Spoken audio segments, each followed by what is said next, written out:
大家好，我係灣區管家阿 Sam。咁之前咧，我哋拍過呢個遠洋大順啊，唔少觀眾咧睇完之後咧都感慨，一個曾經咁旺嘅商場咧，依家竟然變得咁冷清。咁當時我哋分析咧，遠洋大順點解會慢慢失去競爭力？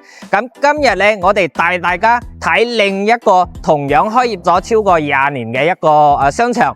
咁同樣係經歷過中山商業黃金年代嘅商場食奇大順，咁同樣係大順啦，同樣面對電商嘅衝擊，同樣面對萬象匯啊、利和廣場、Coco City 嘅新嘅一個商場嘅競爭。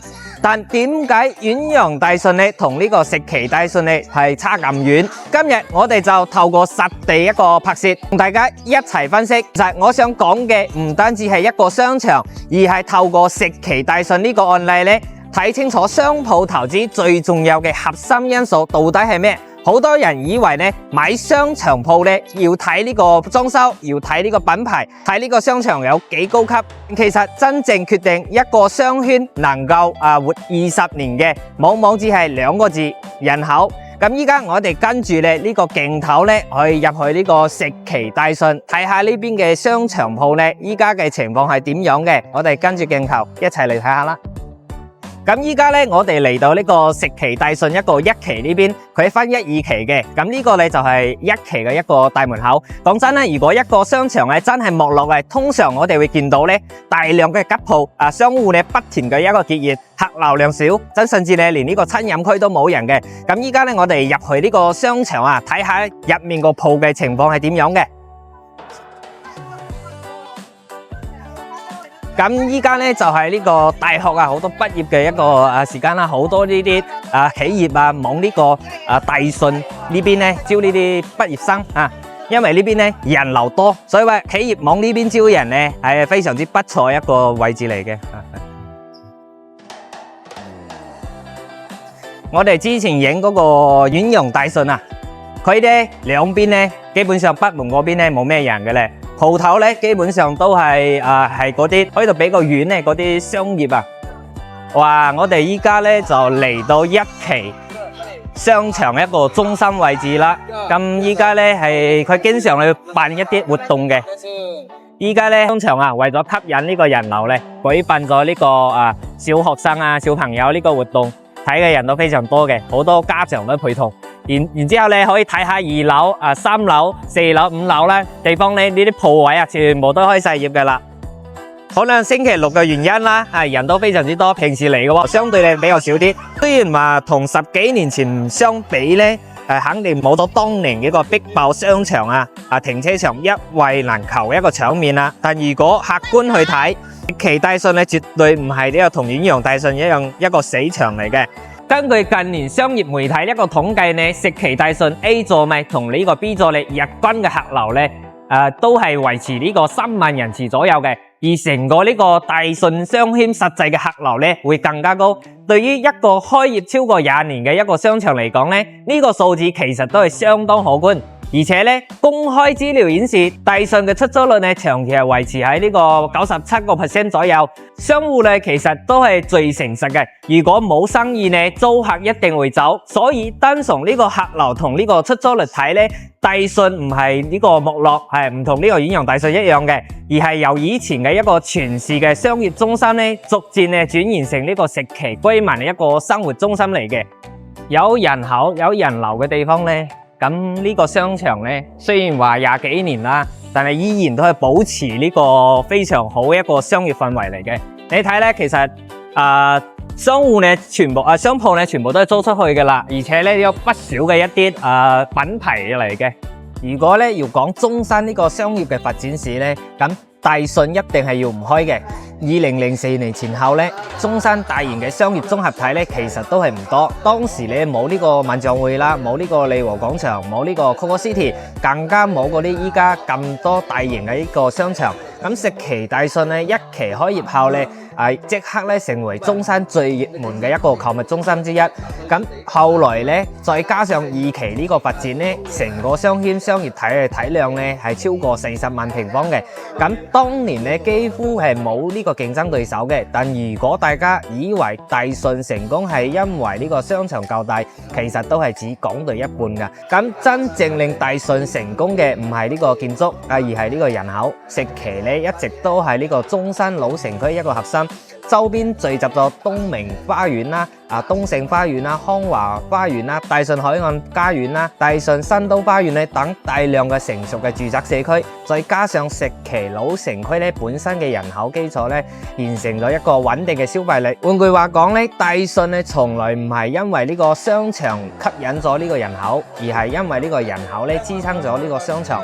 咁我哋睇下呢個石岐大順呢個內街呢邊啦，內街呢邊咧人流係少啲，但係基本上呢邊嘅門面咧全部都開晒業嘅啦，可以睇下。如果大家睇過我之前影嘅嗰個遠洋大順咧，相信都記得咧，當時我主要分析嘅商場嘅部分嘅競爭力下降，其實呢個現象咧都唔難理解。以前中山大型嘅商場選擇唔多，咁遠洋大順咧曾經咧吸引咗唔少一個客流嚟嘅。咁隨住呢個萬象匯啊、利和廣場啊、Coco City 等呢個新嘅商圈陸續出現，消費者咧選擇都係越嚟越多，咁商場鋪面對呢個競爭咧自然咧越嚟越大啦。不過我要強調一點，商場鋪嘅一個競爭力下降咧，唔代表呢個成個區域冇價值。遠洋城周邊咧依然有大量嘅一個成熟嘅住宅同呢個常住嘅一個人口，咁所以大家如果留意會發現咧，商場入面同呢個樓下街鋪咧其實係兩個概念嚟嘅。居民咧每日食飯啦、買餸啦、補習啦、剪頭髮呢類生活消費依然存在嘅。咁呢個咧我之後有機會咧再同大家專門分析。咁而呢個石岐大順咧最大嘅優勢就係除咗擁有呢個周邊居民呢個支撐之外咧，到今日依然咧保留住係一定嘅區域嘅商業中心功能。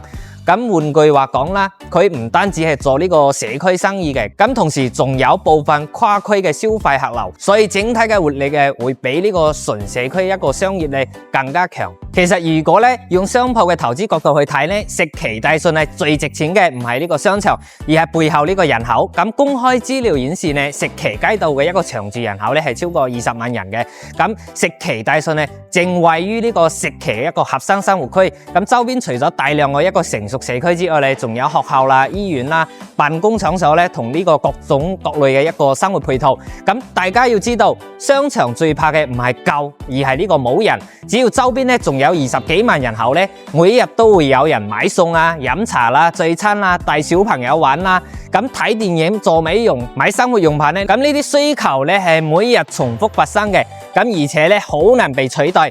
咁其實大家可以睇翻中山近20年嘅一個發展咧，大部分成功嘅一個商圈背後都有個共通點，就係人口聚集。咁無論以前嘅石岐大順啦，定係依家嘅一個萬象匯啊、利和廣場啊，本質上咧都係服務周邊嘅人口同消費力。人口咧越穩定，商業嘅生命力咧就越強。所以我哋經常講咧，真正支撐商業20幾年唔係裝修，而係人口。其實仲有一個最直接反映商業價值嘅指標咧，就係租金。咁根據目前石岐核心商圈行情估算咧，大順首層嘅主通道商鋪咧，租金大概就係150到300蚊之間。咁部分餐飲鋪咧甚至更加高。2樓以上嘅位置普遍維持喺50蚊到呢個150蚊每平方嘅。大家可以試諗下，如果冇客流冇呢個消費力，租客係點解願意俾呢個租金留喺呢邊呢？原因咧其實好簡單，因為咧仲有租客，仲有收入，仲有生意。好多投資者咧最容易犯嘅錯誤咧，就係太關注呢個商場有幾靚啦，有幾多品牌啦，而忽略呢個租客最關心嘅問題，究竟有冇客？而租金咧其實就係市場最直接嘅答案。如果商戶長期賺唔到錢，租金一定守唔住。如果租金咧仲能維持一定嘅水平咧，證明商業價值依然存在嘅。講到呢度咧，其實已經去到咧今日最重要嘅內容噶啦。咁好多朋友咧買商鋪第一時間問我，商場夠唔夠呢個高級？有冇呢個名牌？有冇呢個地標效應？但做咗咁多年商鋪之後咧，我發現真正決定商鋪價值嘅，從來都唔係呢個商場，咁而係呢個人口。石岐大順咧，其實就係一個非常好嘅慣例噶啦。商場會老化，品牌咧會更換，咁消費模式咧都會改變。但只要周邊仲有呢個穩定嘅人口咧，商業嘅需求就會一直存在。大家以後咧無論睇商場鋪啦、社區鋪定係街鋪，都唔好第一時間咧睇鋪位呢個本身，而係睇呢個背後有幾多人，人口係增加定減少，入住率高唔高，附近係有冇學校、醫院、交通樞紐同呢個辦公人群。咁因為人口咧先係所有商業嘅源頭。商鋪投資其實冇大家想象中咁複雜，睇懂人口好多問題咧自然有答案，因為有人咧就有消費，有消費就有商戶，有商戶就有租金，而租金咧就係商鋪價值嘅一個根本。咁之前拍呢個遠洋大術咧，我哋睇到呢一個商圈點樣失去優勢啦。咁今日拍呢個食期大術，我哋睇到咧係另一個商圈點樣憑住呢個人口基礎持續生存。咁其實食期大術最值錢嘅從來都唔係呢個40幾萬平方米嘅一個商業體量，亦都唔係商場呢個本身，而係背後超過20萬常住嘅一個人口。商場可以分身，品牌可以更換，但人口咧先係真真正正支撐呢個商業20年甚至30年嘅一個核心力量。所以無論大家將來買商場鋪、社區鋪定街鋪，記住一句說話：先睇人口，再睇商鋪，因為有人先有生意，有生意先有租金，有租金商鋪先有價值。我係灣區管家阿星，如果大家想睇更多中山、珠海商圈嘅一個實地分析，同埋商鋪一個投資嘅一個背後邏輯，記得訂閱頻道，我哋下條片再見啦。